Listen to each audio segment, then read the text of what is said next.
Every moment you spend justifying yourself is a moment you surrender your power. Today, we uncover why the weak cling to explanations and how the shrewd rise beyond them, wielding influence instead of excuses. In the theater of human ambition, explanation is the refuge of the insecure. Those who dwell in justifications invite scrutiny, judgment, and ultimately subjugation. To evolve, one must embrace the cold reality. Power respects action, not words. Influence favors decisiveness, not defense. Today, we dissect the chains of self-justification and reveal the path to strategic sovereignty. A path where your silence and deeds speak louder than any feeble defense. Have you ever noticed how the weak are endlessly defending themselves? How they rush to explain their every move, justify every choice, and rationalize every failure? It is a curious sight. And yet, to the observant mind, it is a signal, a beacon of vulnerability in a world that rewards decisiveness, not defense. Every explanation you give is a confession of doubt.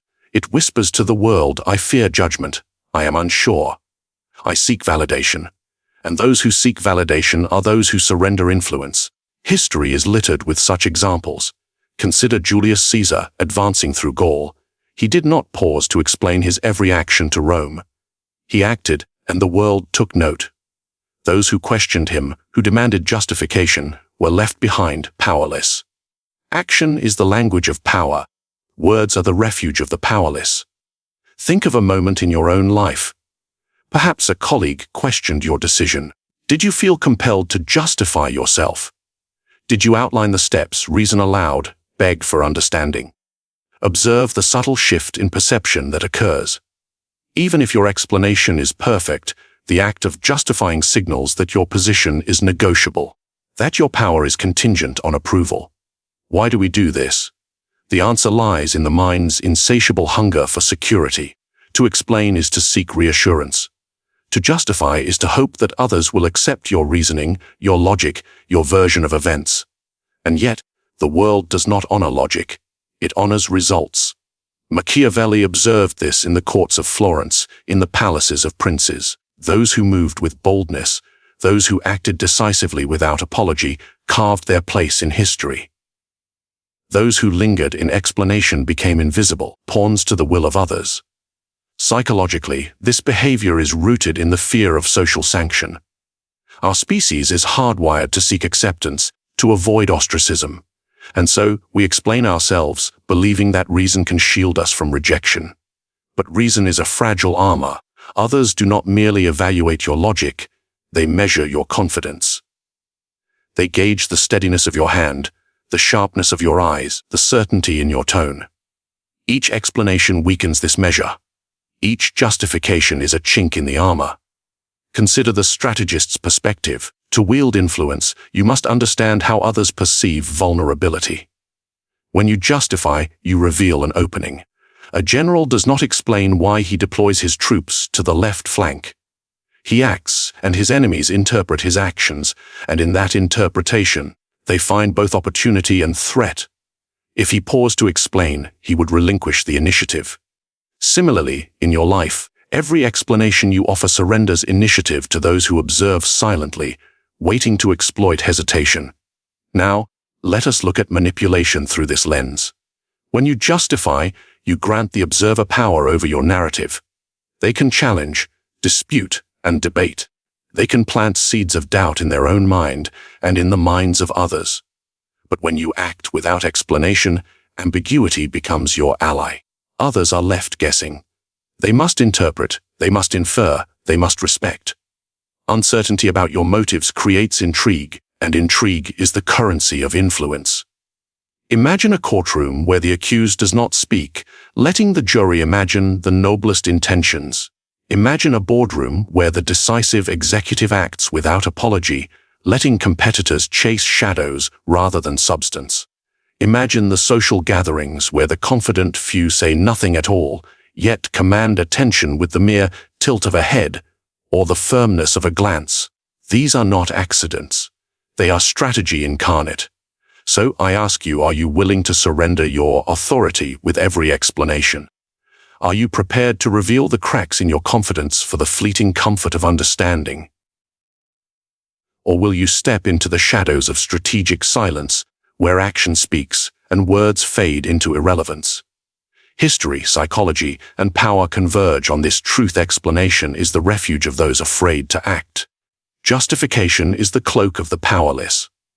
The moment you realize this, you begin to reclaim authority over your perception, over your influence, over your life.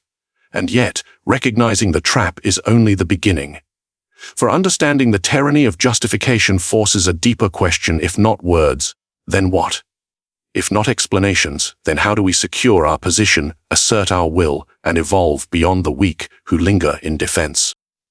Have you ever noticed how the loudest voice in the room is often the weakest? How those who clamor for attention, explanation, and approval reveal more of their insecurities than their competence? In the theater of power, words are weapons, but silence is a blade sharper than any tongue. Consider the courts of Renaissance princes, where intrigue was currency and observation was a form of dominance. A cautious minister would speak sparingly, revealing only what served his design, leaving the rest to the imagination of allies and rivals alike.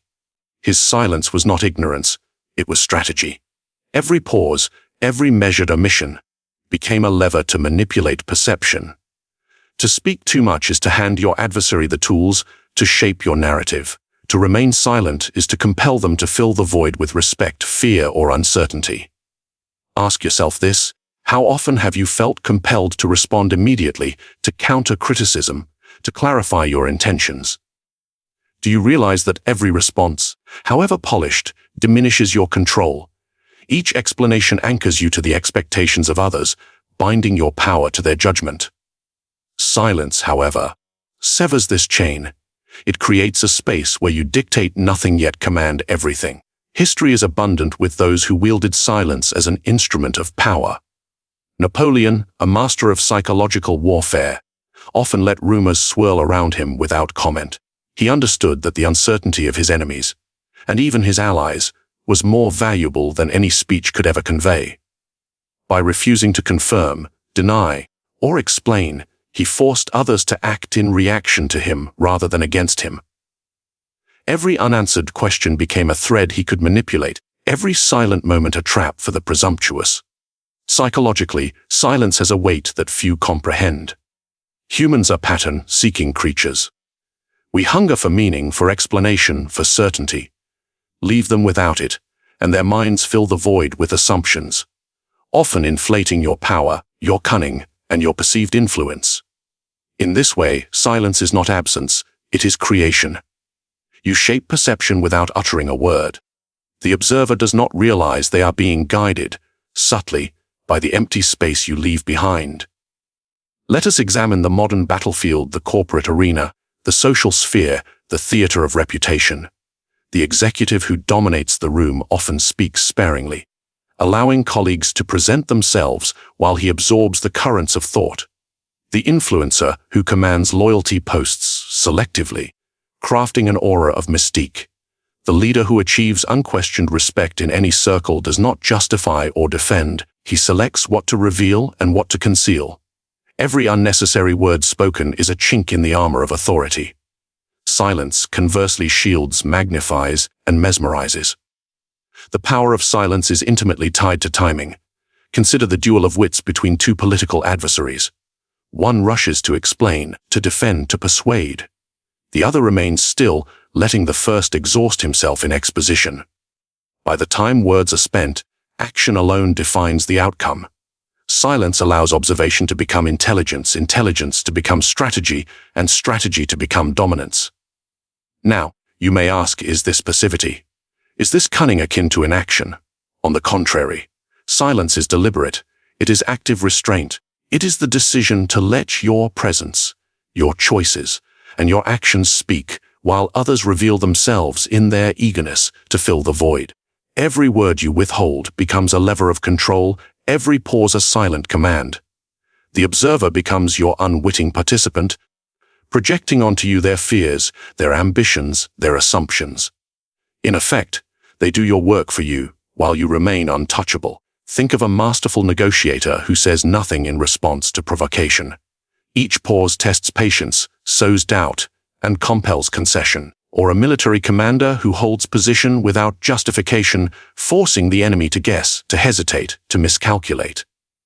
Silence is rarely noticed, but it is always felt. It is the invisible hand that guides, the quiet storm that reshapes the battlefield of perception. So, I ask you, will you continue to fill every space with words that diminish your power, or will you cultivate silence as the sharpest instrument in your arsenal? Will you speak to be heard, or will you act to be feared, respected, and remembered? The truth is this: those who master silence rarely need defense, justification, or explanation. Their influence is assumed, their authority unquestioned, and their presence commanding. But the mastery of silence is only the beginning. For those who wield it must then learn the subtle art of action that turns quiet influence into unassailable power. Have you ever noticed how those who rush to justify themselves rarely achieve lasting power? Words, as sharp as they may seem, cannot carve empires, manipulate kingdoms, or bend others to your will. Action does. Action is the currency of influence, the measure of authority, and the language that compels obedience. Defense, explanation, justification, these are the tools of the timid. And in a world ruled by results, timidity is a death sentence. Look to history, and you will see the truth. Alexander the Great did not pause to defend his conquests, to explain his methods, or to rationalize his ambition. He acted, swiftly, decisively, ruthlessly.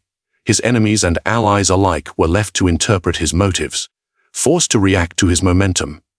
In contrast, those who hesitated, who lingered in explanation, were crushed beneath the weight of his decisions. Action creates reality, words only describe it. Ask yourself, how often do you find yourself explaining your choices, your failures, your intentions? Consider the psychological toll. Each explanation reinforces doubt, both in the listener and, more dangerously, within yourself. To justify is to admit that your position is negotiable, that your authority is subject to validation. Action, however, leaves no room for debate. It is definitive, non-negotiable, and unassailable. When you act, the world bends, willingly or unwillingly, to your narrative. The principle is not abstract. It is deeply psychological. Humans respond more readily to results than to reason. We are creatures who measure competence by outcomes, not intentions.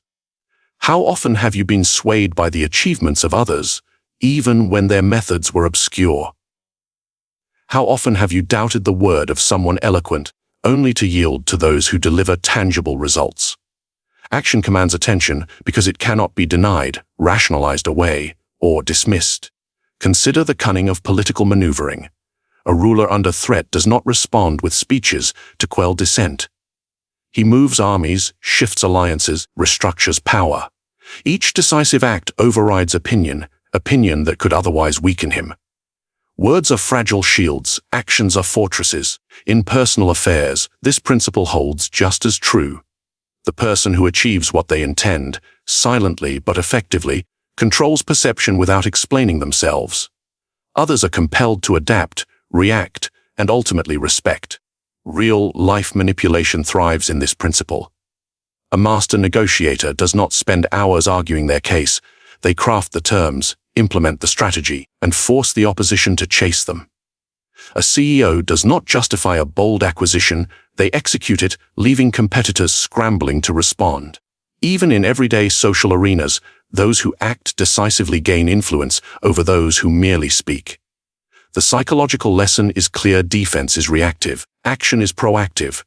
Defense allows others to dictate the tempo, action dictates it yourself. Now, let us consider the consequences of neglecting this principle. When you linger in explanation, you allow others to occupy the space of power. You cede initiative, handing the narrative to those who watch silently. Have you ever watched a debate where the speaker, desperate to justify themselves, loses control of the conversation? Their opponents exploit hesitation, uncertainty, and overexposure. By the time they have spoken their way into exhaustion, the moment is gone. Action, in contrast, seizes the moment before explanation can dilute its force. There is a subtle art here. Action is most potent when guided by strategy, not impulse. The unthinking actor risks chaos, just as the over-explainer risks irrelevance. But the deliberate actor, who calculates, anticipates, and then executes, shapes reality itself. Julius Caesar crossed the Rubicon not to justify his ambitions, but to enact them. The consequences of his action were irreversible, and the world, caught between fear and awe, could only respond. No explanation could have achieved the same certainty of dominance. So I ask you, are you content to remain trapped in the cycle of defense and justification, hoping others will understand your intentions? Or will you embrace the cold clarity of action, letting results define your authority, let momentum speak louder than words, and let decisive moves shape your sphere of influence? Because once you step beyond defense, once you let action dictate the terms of your life, perception bends to reality. Authority becomes assumed, influence unavoidable, and power undeniable. And yet, moving from action to mastery is only the beginning. For in the next stage, you will learn how perception, the silent architecture of power, can be manipulated to amplify every move you make, making your actions not only effective but irresistible. Have you ever wondered why some men command attention without raising their voice, while others shout themselves into irrelevance? The difference is not skill, wealth, or intellect. It is perception. The world does not respond to truth. It responds to what appears true. Influence, authority, and dominance are born not from what you know, but from what others believe you know.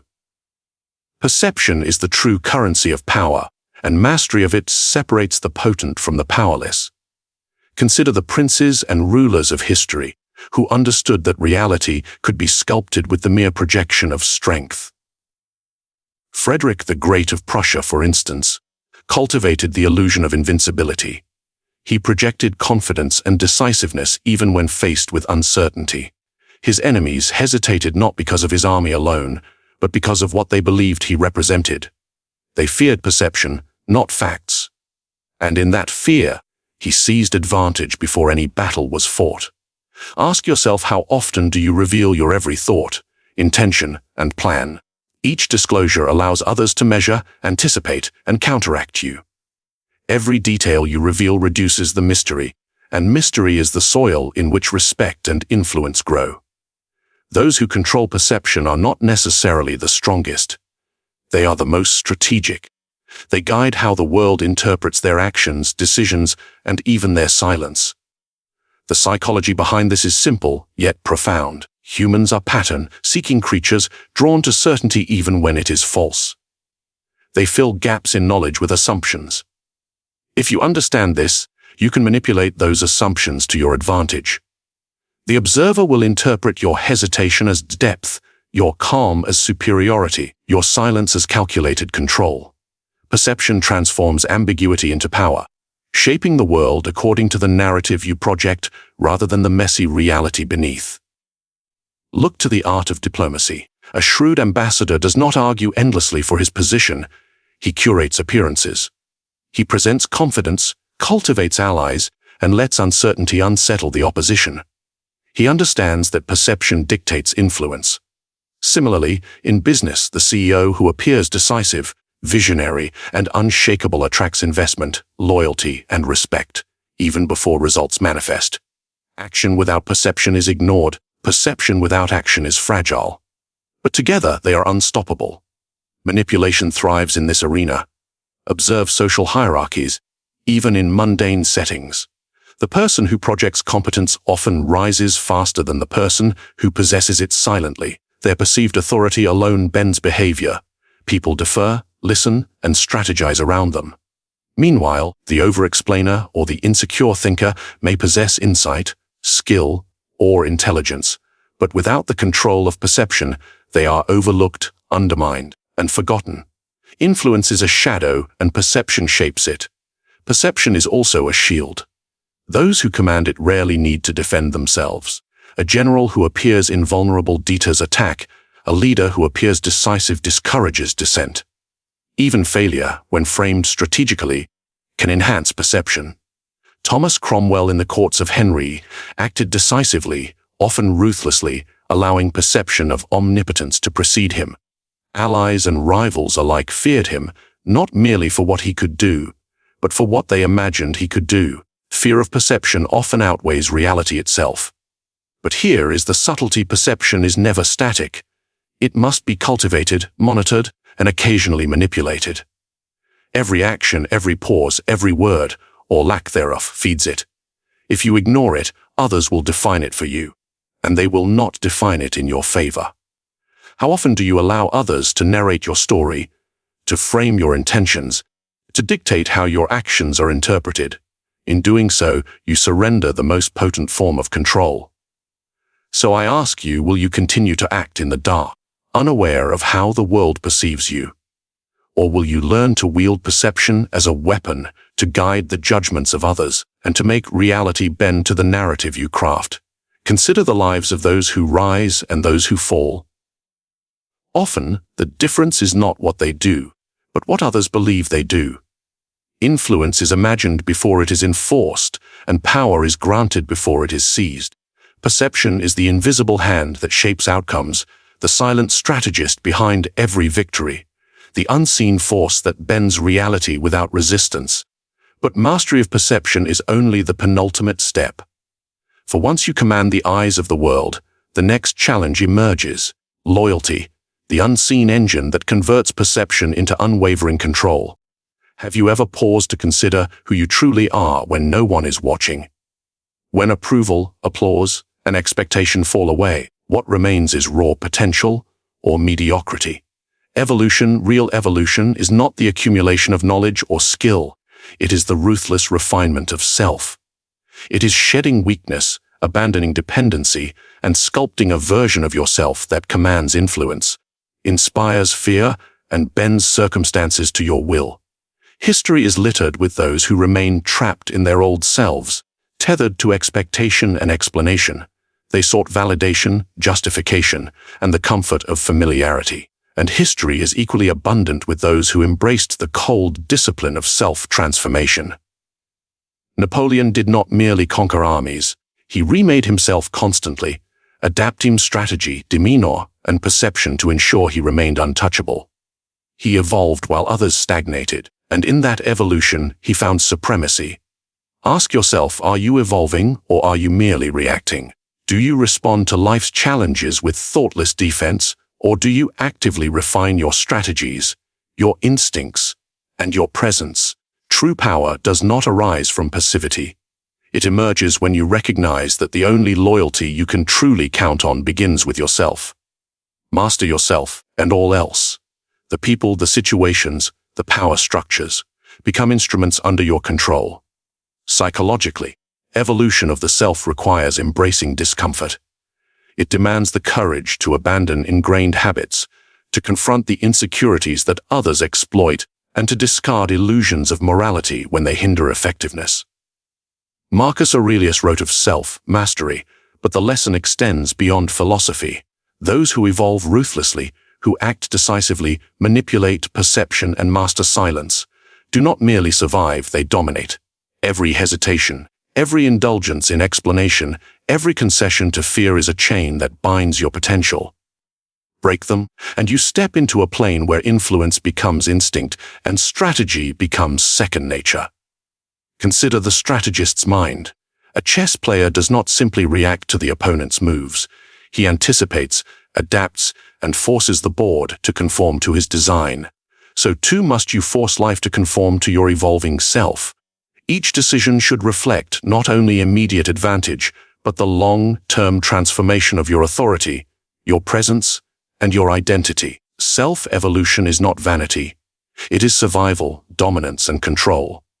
Manipulation of the external world begins with mastery of the internal. Observe the masters. They cultivate discipline, sharpen instincts, and craft personas that inspire loyalty or fear. The Medici princes, for instance, survived the lethal intrigues of Renaissance Florence, not because they were loved, but because they were constantly adapting, learning, and reshaping how the world saw them. Their evolution was strategic, deliberate, and merciless in its efficiency. Those who failed to evolve were eliminated.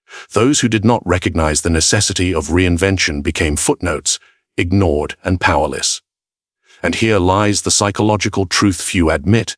The world judges you not by who you are, but by who you allow it to see.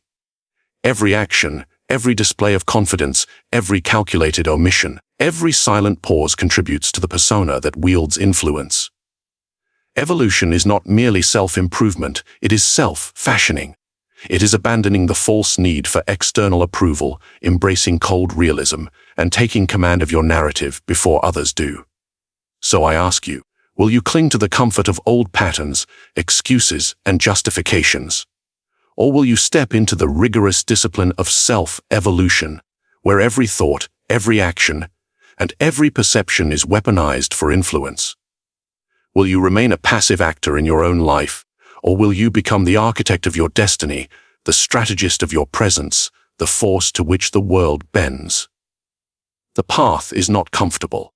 It requires sacrifice, decisiveness, and an unflinching willingness to abandon the self you once were. But the reward is unparalleled autonomy, mastery, and the ability to move through life not as a victim of circumstance, but as its ruler. Evolution of the self is the crucible in which raw ambition is forged into unassailable authority. And yet, even mastery of self is not the final frontier.